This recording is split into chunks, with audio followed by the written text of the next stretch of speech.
Bismillahirrahmanirrahim. Assalamualaikum warahmatullahi wabarakatuh. Waalaikumsalam warahmatullahi wabarakatuh. Jadi pada malam hari ini, baiklah kita mulai mengulangi kaji kita yang dulu, yaitu awal asal kejadian Hawa. Jadi sebelum itu ada beberapa hal yang mau saya sampaikan.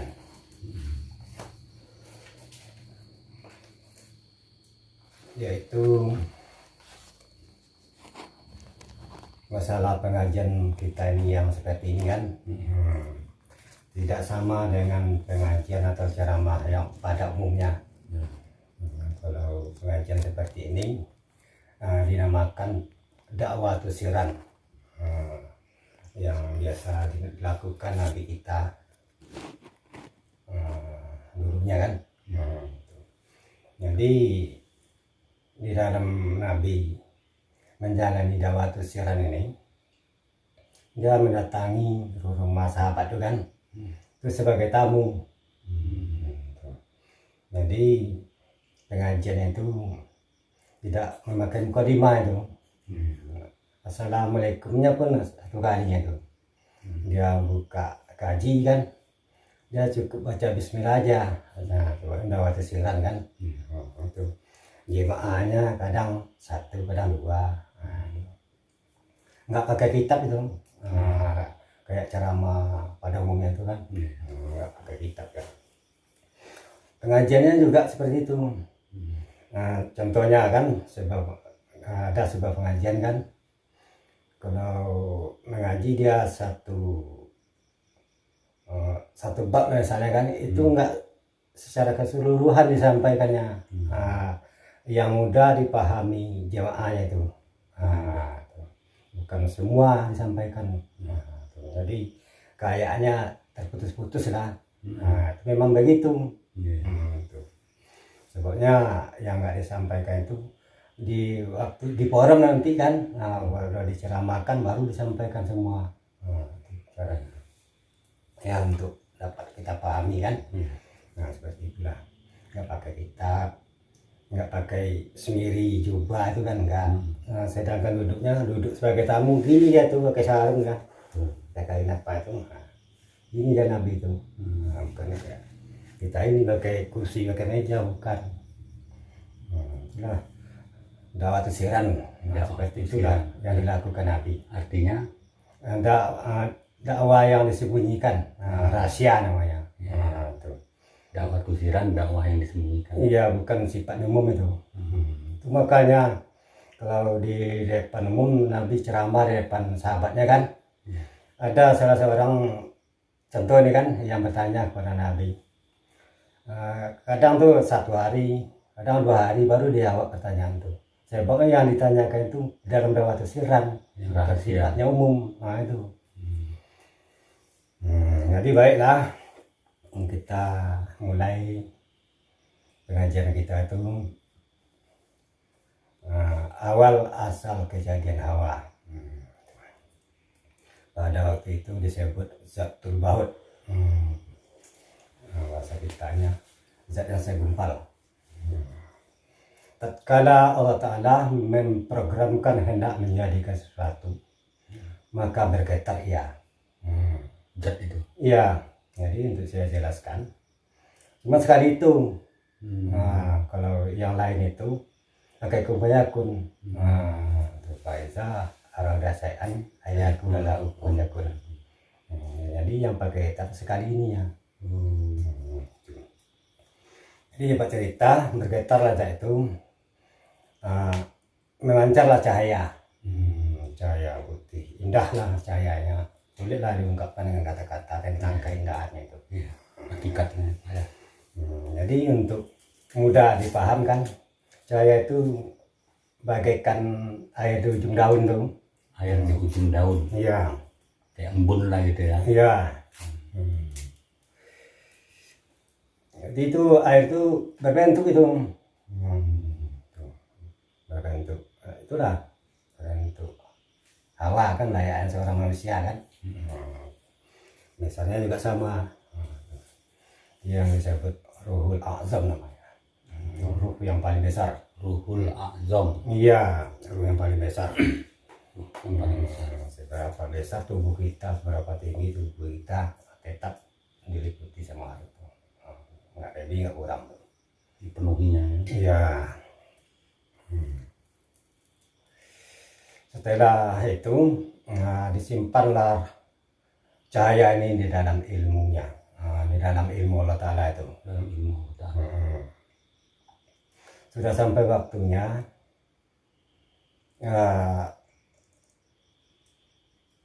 belum sampai waktunya lagi. Ruh itu kayaknya di alam ilmu Allah Ta'ala itu kan agak adalah kejanggalannya kan. Itu udah diberi nama apa belum? Belum lagi tuh. Kayaknya dia tuh ya, kalau kita nih hilang kendali lah istilahnya kan. Tuh berprasangka dia kalau dia tuh sang pencipta kan. Nggak tahu dia. Nggak tahu dia siapa yang jadikan kan? Iya. Jadi sudah sampai waktunya, maka dipanggil sama Allah Ta'ala. Datang sama Allah Ta'ala kan. Maka disampaikan Allah Ta'ala kepada ruh itu bahwa yang menciptakan dia adalah Allah Ta'ala itu. Nah, jadi ruh ini nolak dia kan, nggak percaya dia. Kalau dia tuh ada dengan sendirinya, nah, kan? Setelah itu ditanya lagi sama Allah Ta'ala kan, tetap dia nggak percaya. Jadi di tahap itu ruh itu belum diberi nama ya? Belum lagi. Tahap itu ya, pada tahap itu. Iya. Jadi marahlah istilahnya keluarga kita yang ruh tadi kan. Menghilang dia. Ruh itu yang hilang. Iya, menghilang dia kan di hadapan Tuhan itu kan. Iya, iya. Sudah sampai waktunya dipanggil sama Tuhan. Dipanggil lagi. Berarti ketemu lah ya, dia Iya. ketahuan. Bilang lagi sama dia kan, akulah yang mencipta kamu. Akulah Tuhan. Tetap dia enggak percaya kan, nantang dia kan. Waktu itulah Tuhan meniupkan ruh, meniupkan ke dalam ruhnya itu. Meniupkan ke dalam ruh, bukan meniupkan ruh kan? Bukan. Meniupkan ke dalam ruh. Iya. Karena dia itu ruh kan? Gitu. Iya, itu ada ditulis dalam Quran kan. Pak alhamaha fujuraha wa taqwaha. Nah, itu yang ditiupkan ke dalam ruh tuh. Kalau bahasa kitanya, maka kami tiupkanlah ke dalam ruhnya. Kemunafikan dan ketakwaan. Ditipkan. Setelah itu baru disuruh dia beramal. Amalannya tasbih. Itu pun belum diberi nama. Belum. Ruh itu belum punya nama. Belum. Jadi tasbih. Subhanallah itu kan. Jadi bertasbihlah ruh ini. Sudah sampai waktunya ya bertasbih itu kan. Kadar 10.000 tahun namanya itu.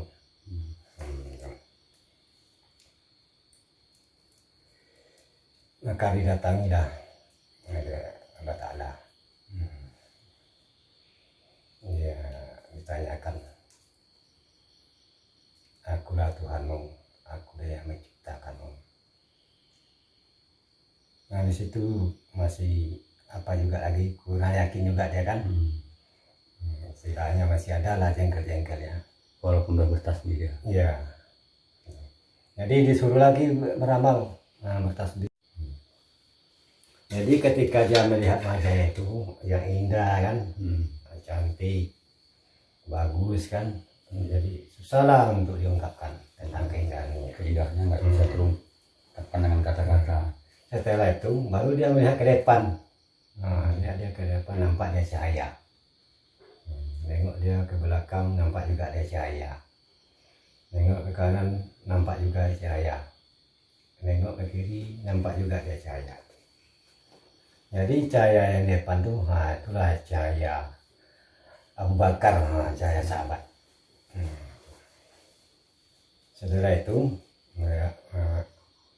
cahaya yang sebelah kanan ini kan, itu cahaya Utsman kan, cahaya Utsman sahabat kan. Jadi cahaya yang di belakang itu nanti bakal diberi nama Utsman gitu kan? Iya, itu kan masih ruh cahaya. Iya, ruh itu masih cahaya kan. Berarti itu Tengok, cikal bakal kan? iya, tengok ke kiri, cahaya Umar kan, Utsman, Umar kan, cahaya belakang cahaya Ali. Setelah itu baru dia diajarin sama Tuhan mengucapkan asyhadu la ilaha illallah wa asyhadu anna muhammadar rasulullah. Nah, maka diberilah ruh itu nama dengan Nur Muhammad. Baru disitulah di pertama kali dibuat nama. Iya, nama engkau Muhammad, nama aku Allah. Nah, disitulah diperkenalkan. Itulah awal mula ada nama. Iya. Jadi yang memberi nama Muhammad itu Allah Ta'ala. Iya. Nah, yang memberi nama Allah Ta'ala itu Allah Ta'ala itu sendiri. Gitu. Nah, bukan ada nama yang diantarkan tuh. Jadi setelah itu disuruh lagi Nur Muhammad ini beramal, bertasbih. Jadi dia udah punya predikat nama di sini. Tadi belum. Iya. Jadi disuruh beramal. Nah, ini cepat cerita aja di sini kan. Iya. Nah, itu enggak secara keseluruhan. Namanya udah waktu siaran kan. Penting paham kan. Iya. Berpeluh dia. Nur Muhammad tadi. Peluhnya itu dari Nur juga. Dari cahaya. Tuh. Jadi cahaya ini nanti berpeluh dia 6 tetes kan. Cahaya tuh. Jadi cahaya pertama itu, itulah cahaya Ruh Abu Bakar tadi. Jadi peluh cahaya yang kedua tuh, itulah cahaya Umar. Yang ketiga Utsman kan. Nah, yang keempat Ali. Setelah itu disuruh lagi beramal Nur Muhammad tadi. Tetap dia berpeluh, tapi kejadiannya berbeda-beda. Ada neraka, ada surga kan. 7 lapis langit, 7 lapis bumi beserta isinya. Itu makna dari cahaya. Yang Asalnya semua dari cahaya. Iya. Ya, peluh yang kelima, itulah dia padi kalau bahasa kitanya kan. Itu apa namanya itu, segala macam yang bisa kita makan. Segala macam yang kita bisa makan. Itu buah-buahan kan, ya untuk binatang kan. Yang keenam bunga mawar. Itu segala-gala yang indah-indah kan, pakaian kan. Jadi setelah itu maka berkatalah Allah Ta'ala, namanya itu hadis qudsi namanya itu.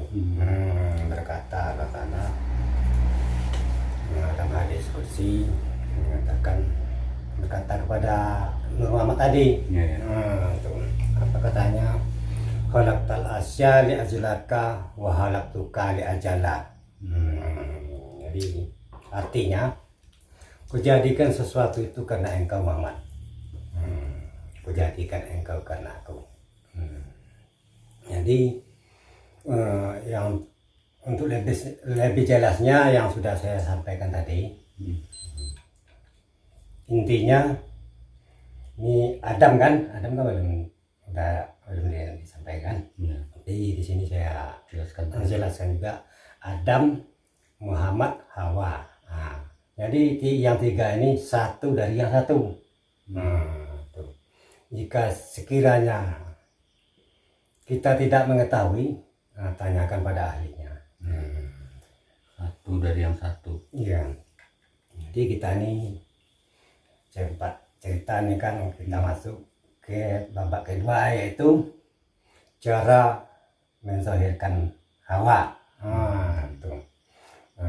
Sampai-sampai dia menjadi manusia biasa kan, Ya. yang disebut Siti Hawa itu kan. Hmm. Kayak pula ceritanya kan. Ya. Itu yang kita mau sampaikan ini. Jadi setelah Adam dijadikan ini, jadi Adam kan sudah sama-sama kita ketahui ya tuh. Tuhan Pak Nasir kan. Ya.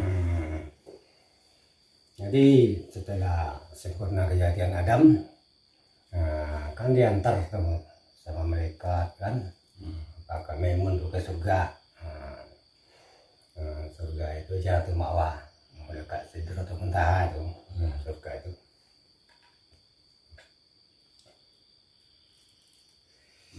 Setelah itu sudah sekian lama Adam di surga. Jadi ingin pula Adam ini kan punya pasangan hidup kan, layaknya sepasang burung. Pokoknya Adam tuh udah lihat dia burung dulu sebelumnya. Jadi dia ingin pula seperti itu. Jadi sering menjalannya waktu kan, perhatianlah Jibril ini nengok Adam tuh kan. Datanglah Jibril menghadap kehadirat Allah Subhanahu wa Ta'ala, menyampaikan keadaan Adam. situasi Adam di surga. Lagi galau. Lagi galau dia. Jadi siapa cerita disuruhlah Jibril sama Allah Ta'ala turun ke surga kan, ke Jannatul Ma'wa. Sekaligus juga diperintahkanlah ruh tadi kan, Hawa tadi ke surga. Atas perintah Allah Ta'ala turunlah Hawa ke surga. Itu belum itu Hawa tuh, Hawa yang nggak bisa nginjak tuh, Belum ada wujudnya, masih belum. kelebat-kelebat gitu. Itu udah ada. Wujud cahaya kan. Masih cahaya, nggak bisa ada jalan kayak kita ini. Masih kayak balon terbang tuh ya. Terbang. Yang ayam ya. Waktu itu susah juga tuh mengalukan Siti Hawa ini kan.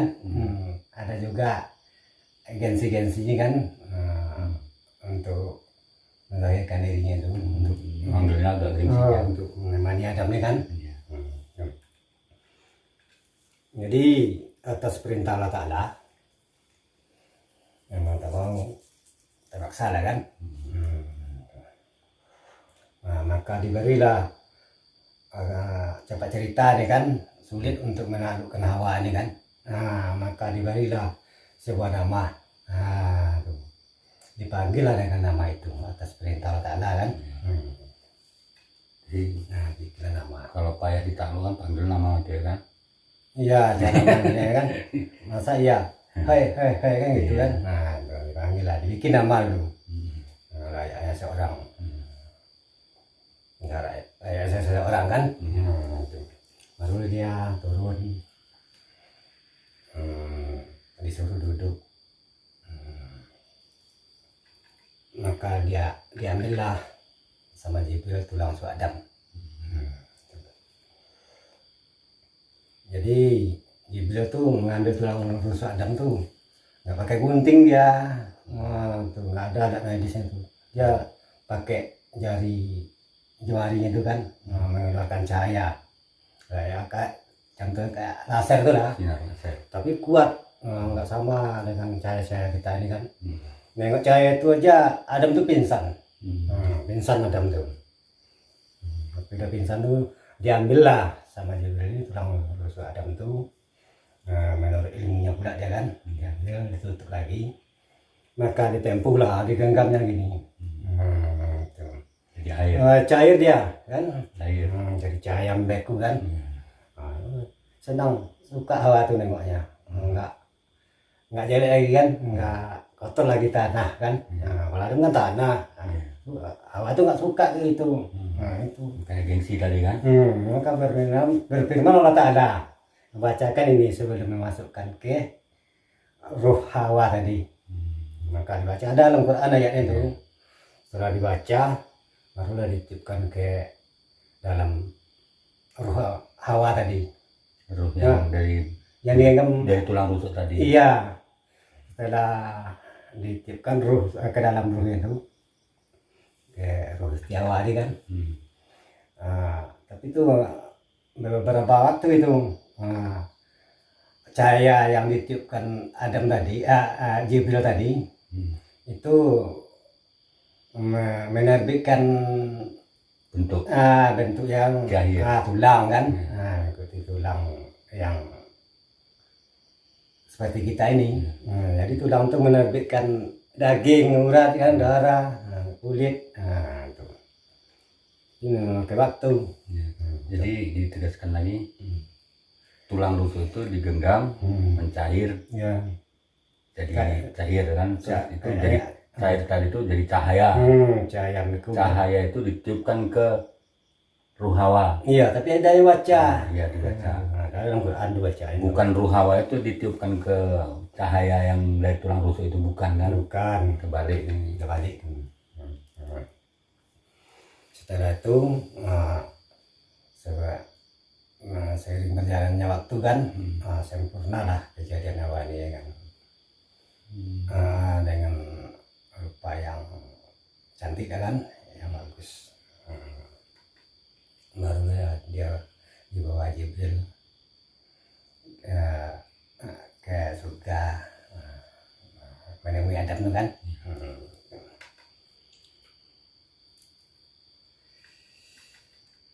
Setelah sampai di surga,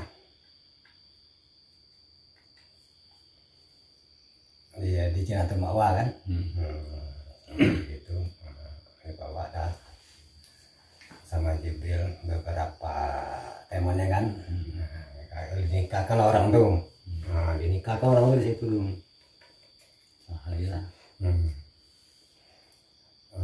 Setelah dinikahkan,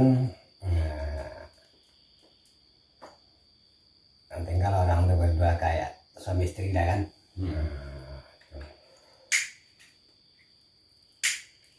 Jadi Adam nggak ngerti nih. Belum ngerti Adam kan. Nggak ada sentuh-sentuh apa kan. Diulangi lagi, ditipkan lagi, Pak Maha wujud takwa ke dalam Adam tadi. Beda dengan Hawa ini kan. Hawa ini udah tahu dia tuh. Tapi dia bertahan.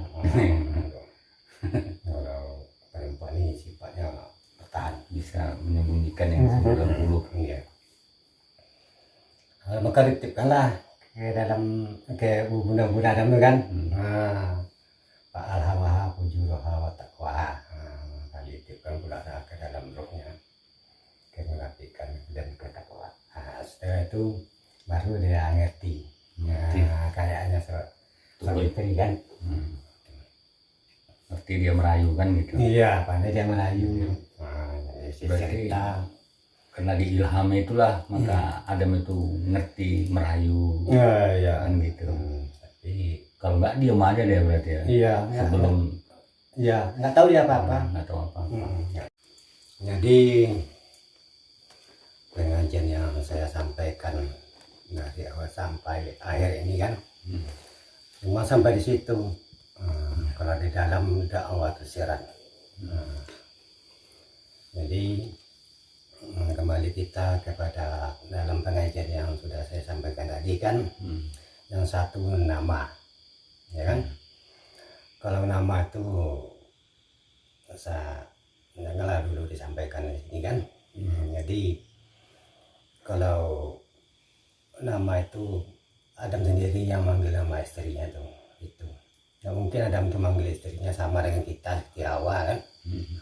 Kalau Hawa itu kan, Siti Hawa itu kan nama manja kita semua tuh. Ada nenek kita kan. Kalau Adam nggak mungkin lah itu pula panggilannya sama istrinya. Iya. Tuh. Yang kedua ayat yang dititipkan kan pada Siti Hawa tadi kan, itu ada dalam Quran tuh, enggak berat juga untuk menyampaikan di sini tuh.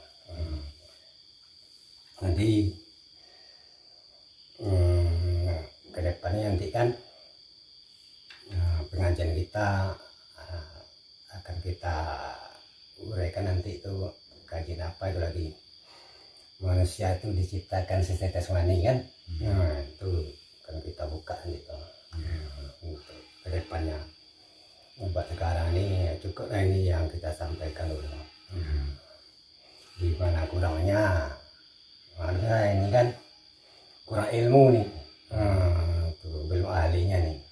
Jadi untuk sama-sama ketahui,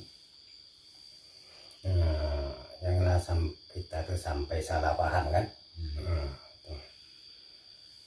Jadi hanya ini yang dapat saya sampaikan buat malam ini kan.